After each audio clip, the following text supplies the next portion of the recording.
Bawal ang baboy, bawal ang chicharon, bawal ang soft drinks, bawal ang matatamis.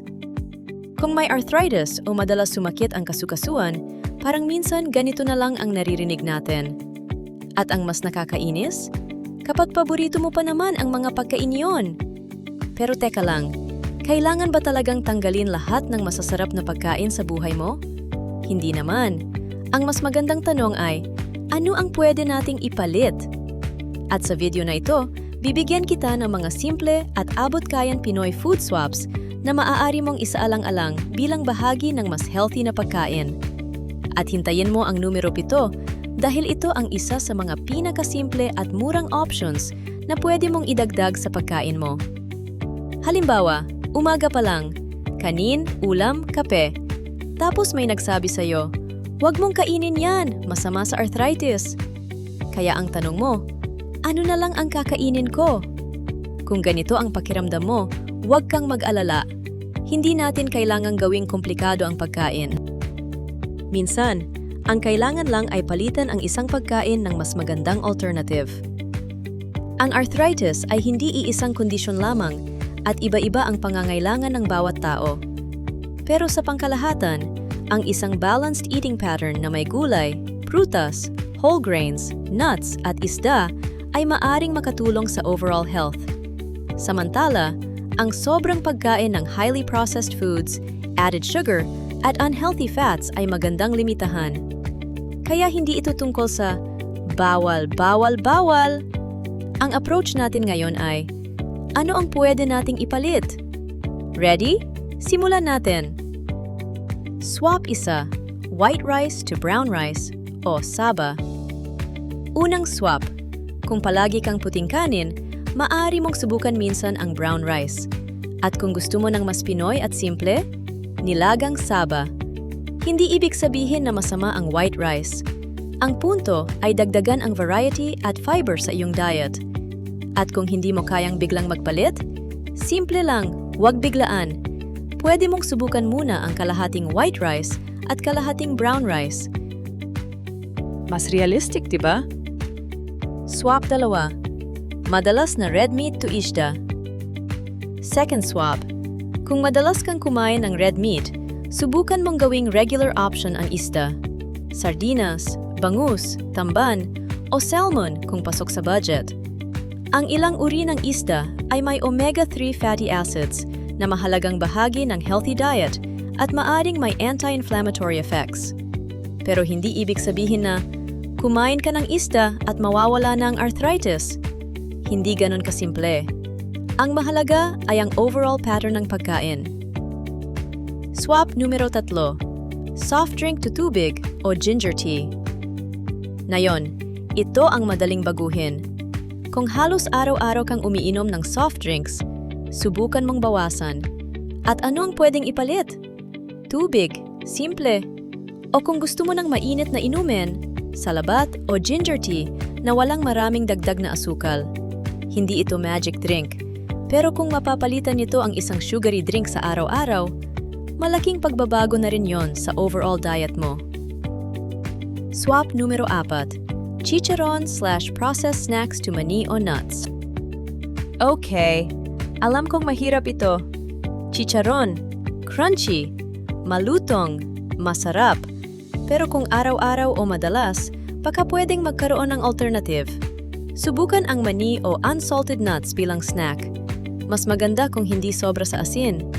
At tandaan, hindi ibig sabihin na dahil healthy ang mani, pwede ng isang buong garapon sa isang upuan. Portion matters. Pero sandali! Baka iniisip mo, mukhang mahal naman ang mga pagkain na ito. Brown rice? Salmon? Nuts? Relax! Hindi natin kailangang bumili ng mamahaling superfoods. Dahil ang susunod nating options, makikita mo mismo sa maraming ordinaryong palengke at bakuran. Swap numero 5. Dagdagan ang gulay, malunggay.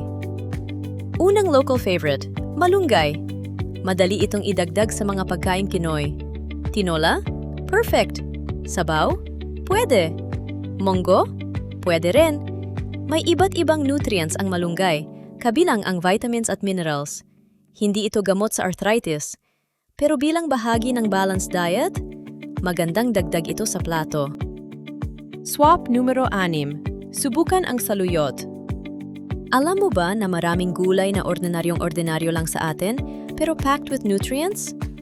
Saluyot is one example. Maari itong gawing bahagi ng gulay-based meals sa halip na puro karne ang laman ng plato. At ang pinakamaganda, hindi mo kailangang gawing complicated. Gulay plus isda plus kanin plus tubig. Simple, Pinoy, at realistic. Swap #7. Ito ang madaling simulan. Pero ito ang gusto kong tandaan mo. Hindi mo kailangang baguhin ang buong diet mo bukas. Pumili ka lang ng isang swap.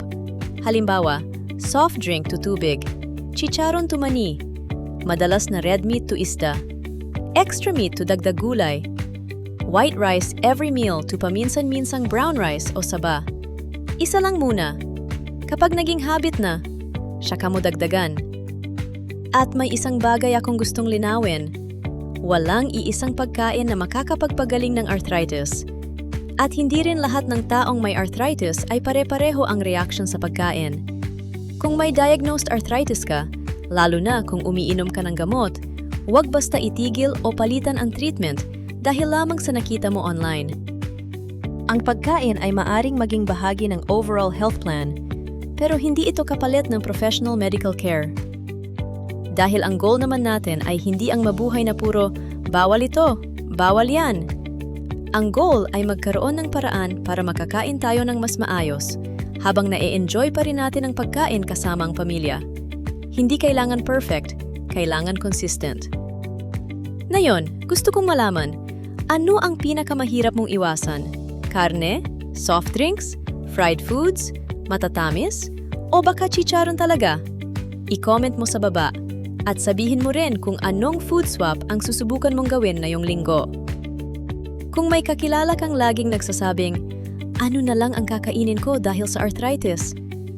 I-share mo sa kanya ang video na ito. At kung gusto mo ng mas simple at realistic na tips tungkol sa pagkain, lifestyle, at pangangalaga sa katawan, subscribe sa The Healing Herb. Tandaan, hindi kailangang alisin ang lahat ng masarap. Minsan, kailangan lang nating matutong pumili ng mas magandang kapalit. See you sa next video! Disclaimer: ang video na ito ay para sa general health education lamang.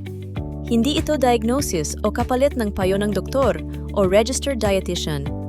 Kung mayroon kang arthritis, gout o ibang kondisyon at umiinom ng maintenance medicines, kumonsulta sa iyong healthcare professional bago gumawa ng malaking pagbabago sa iyong diet o treatment.